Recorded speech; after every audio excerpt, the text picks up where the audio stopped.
हसाम,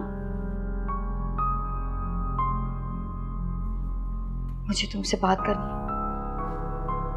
अपनी नापाक जबान से अगर तुमने मेरा दोबारा नाम लेने की कोशिश की तो जबान खींच के रख दूंगा तुम्हारी। और काश मैं ऐसा कर सकता तुम्हारे साथ जो तुम्हारी जैसी गंदी औरत डिजर्व करती है।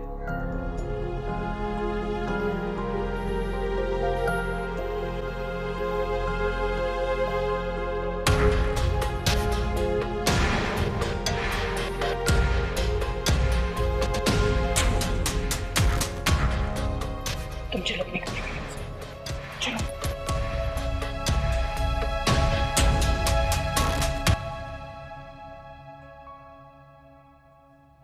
जलील साहब, वो लोग आज रिश्ता लेके आने वाले थे। सोचा यूं कि मना कर दूं उन लोगों को। क्यों? वो रोशनी को जानते हैं। अगर कोई सवाल पूछ लिया और बात खुल गई तो लोग हमारी बेटियों के बारे में क्या सोचेंगे? तो क्या ये बात छुपाने से छुप सकती? अब रोशनी ने इसी घर में रहना, आहिस्ता आहिस्ता सब लोग जान जाएं। तो क्या ये बात छुपाने से क्या हो? बताओ। आपकी बातें सुनकर बहुत दुख हो रहा है। कैसी बेबसी है। उसको समझा बुझा के वापस भी नहीं भेज सकते, और भेजें भी तो किसके पास भेजें? पहले तो हसाम था, उससे बात कर लेते थे। देखो असद, पहले भी मैं यही चाहता था कि मेरी बेटी किसी दबाव के तहत अपनी जिंदगी न गुजारे, और अब भी यही चाहता हूं। वो वहां नहीं रहना चाहती थी, यहां आना चाहती थी, मैंने नहीं रोका। लेकिन मेरे दिल में कहीं ना कहीं ये बात जरूर है कि मेरी बेटी अपने घर में खुश रहे। वो वहां रह सकती थी लेकिन खुश नहीं रह सकती। और मैं ये समझता था कि अल्लाह उसकी नेकियों के बदले में उसे बहुत सी खुशियां दे। लेकिन अब तो बाजी ही पलट गई, खत्म हो गया सब। मुझे दुनिया वालों का कोई डर नहीं है जरा बेगम। कौन क्या कहेगा क्या नहीं कहेगा, ये तो किसी हाल में किसी को खुश देख ही नहीं सकते। मुझे सिर्फ अपनी बेटियों की खुशी चाहिए, मैं खुश देखना चाहता हूं।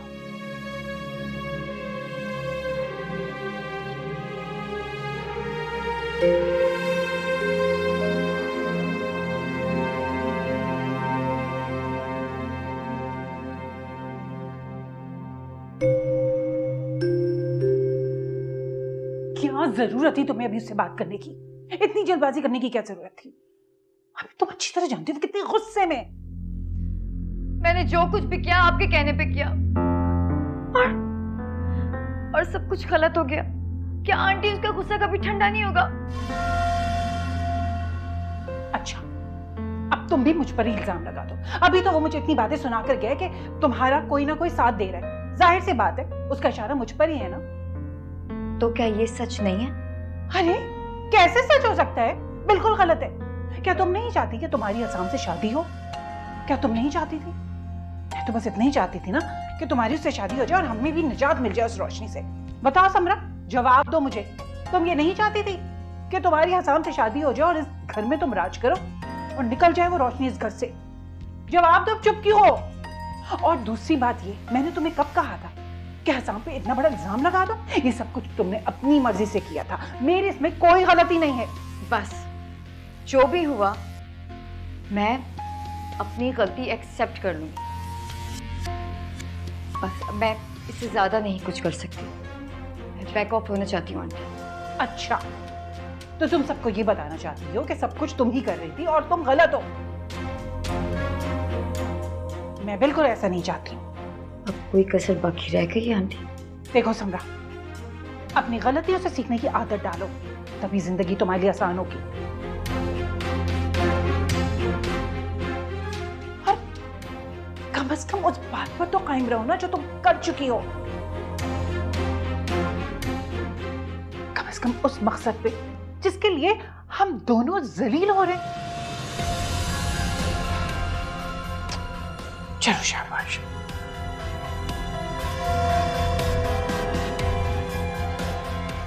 इतनी आसानी से तुम्हें नहीं निकलने दूंगी समरा। तुम मेरी आखिरी उम्मीद हो।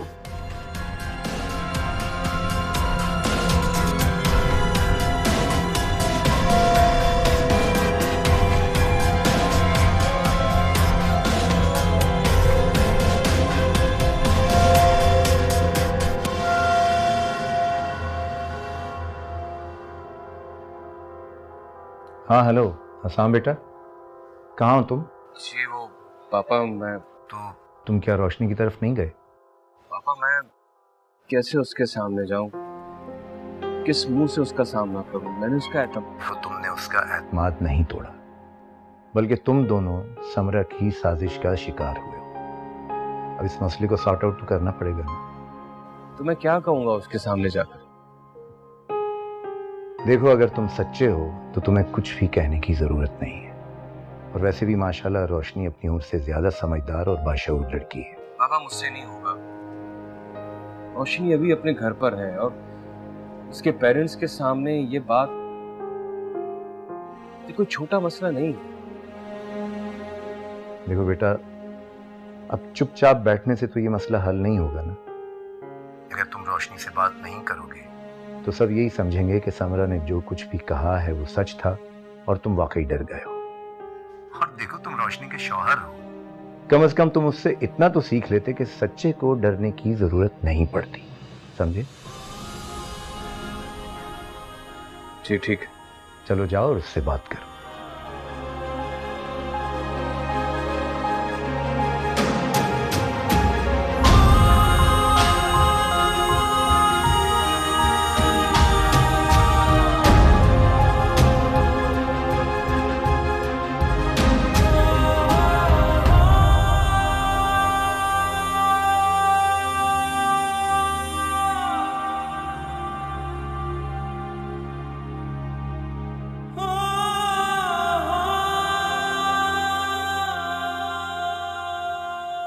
रोशनी,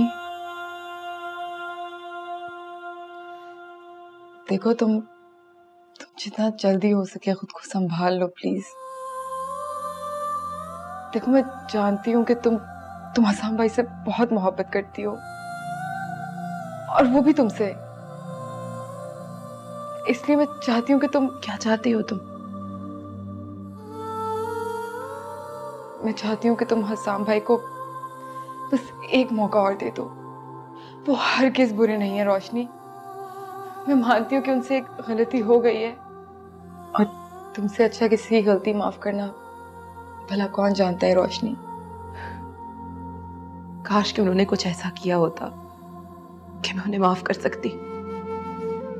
किरण वो कुछ भी करते पर इस तरह किसी और के साथ मिलकर मुझे बेइज्जत तो ना करते। सब कुछ तुम्हारे सामने है किरण। जब उन्होंने मुझे अपने घर से धक्के देकर निकाला था, मैंने तब भी उनका सर झुकने नहीं दिया था। यहां तक कि मैंने उनसे तो माफी मांगने का भी नहीं कहा, बल्कि मैंने खुद माफी मांगी थी, बगैर किसी गलती, बगैर किसी खता के। लेकिन रोशनी, अब इतनी सारी कुर्बानियां देने के बाद क्या तुम ऐसे करोगी? किसने कहा कि मैंने कोई कुर्बानी दी है? औरत जब अपना घर बचाने के लिए कॉम्प्रोमाइज करती है ना, तो वो किसी पर एहसान नहीं करती, ना ही कोई कुर्बानी देती है। वो ये सब कुछ करती है अपना घर बचाने के लिए, क्योंकि वो उसका घर होता है। मगर ये सब कुछ एक औरत की जिम्मेदारी नहीं होती, मर्द की भी होती है। मैंने भी किसी पर एहसान नहीं किया और मैंने कोई कुर्बानी नहीं दी। मैंने आज तक जो कुछ भी किया है अपना घर बचाने के लिए किया, मेरा घर। लेकिन रोशनी, इस सबसे तुम्हारा मतलब क्या है? मैं आसाम के साथ दोबारा जिंदगी गुजारने का सोच भी नहीं सकती। ये सब मेरी तौहीन होगी किरण। मैंने मैंने बहुत कुछ बर्दाश्त कर लिया, बहुत कुछ सह लिया, मगर अब और नहीं। लेकिन रोशनी, वो मैं तुम्हें कुछ बताने आई थी। वो हसाम भाई का फोन आया था, वो कह रहे थे कि वो आ रहे हैं। ठीक है, आने दो उन्हें। दुआ उनकी भी बेटी है ना। मैं बाप और बेटी के रिश्ते में कभी नहीं आऊंगी, लेकिन अगर वो किसी उम्मीद के साथ आ रहे हैं ना किरण, तो उनसे कह दो मैं अच्छे तरीके से जानती हूं कि अपनी बेटी की परवरिश अकेले कैसे करनी है। लेकिन नहीं,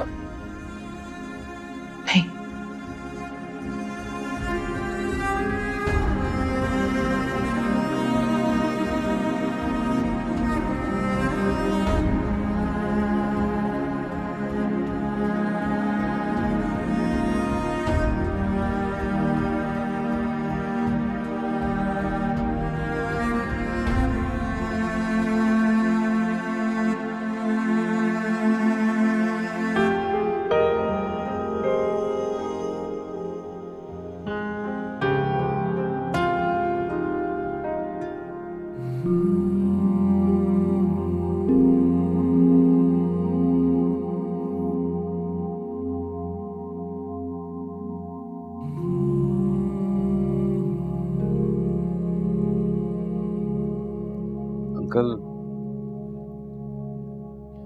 मेरे पास वो अल्फाज नहीं है जिनसे मैं इस बात को एक्सप्लेन कर सकूं। अल्फाज होंगे भी कहां से तुम्हारे पास? याद करो हस्साम, मैंने क्या कहा था तुम्हें? मैंने कहा था ना कि रोशनी को लेके अलग घर में शिफ्ट हो जाओ, मगर तुम्हें तो अपनी चलाने की पड़ी थी।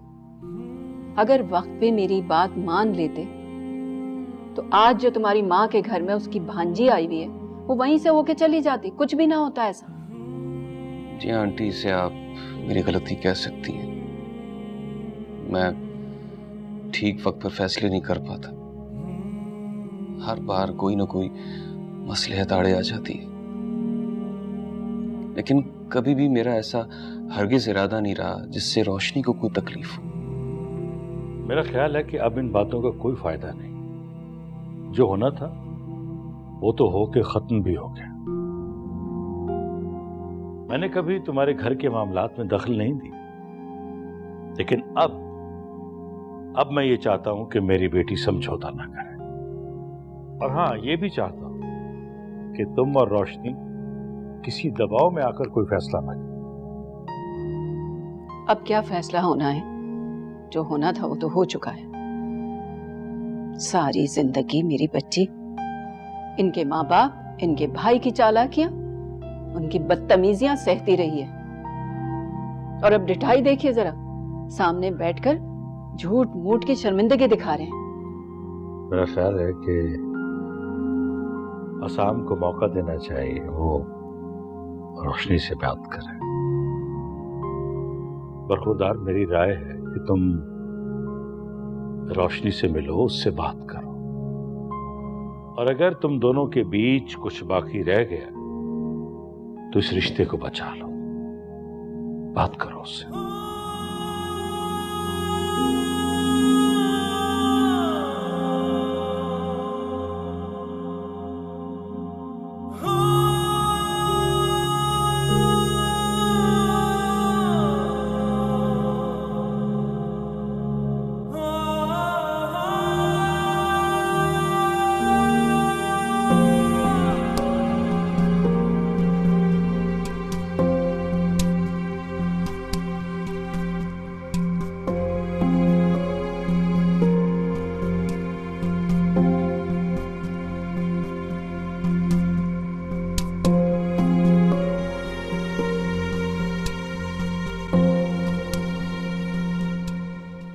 समरा, क्या हो गया? जो कुछ होना था वो तो हो गया ना। अब कब तक परेशान रहोगी इसी बात को लेकर? आपकी नजर में क्या वाकई ये इतनी छोटी सी बात है? हाँ, बात छोटी नहीं है, बात बहुत बड़ी है, लेकिन अब उसी बात को लेकर परेशान तो नहीं हो सकते ना। हमें ये सोचना है कि हमें आगे करना क्या है। यही तो सोच रही हूँ कि मुझे क्या करना है। असूलन तो मुझे यहाँ से चले जाना चाहिए, अगर इस तरह से नाकाम होके यहाँ से जाने से बेहतर है कि मैं थोड़ी सी जिल्लत और बेइज्जती सह लूं।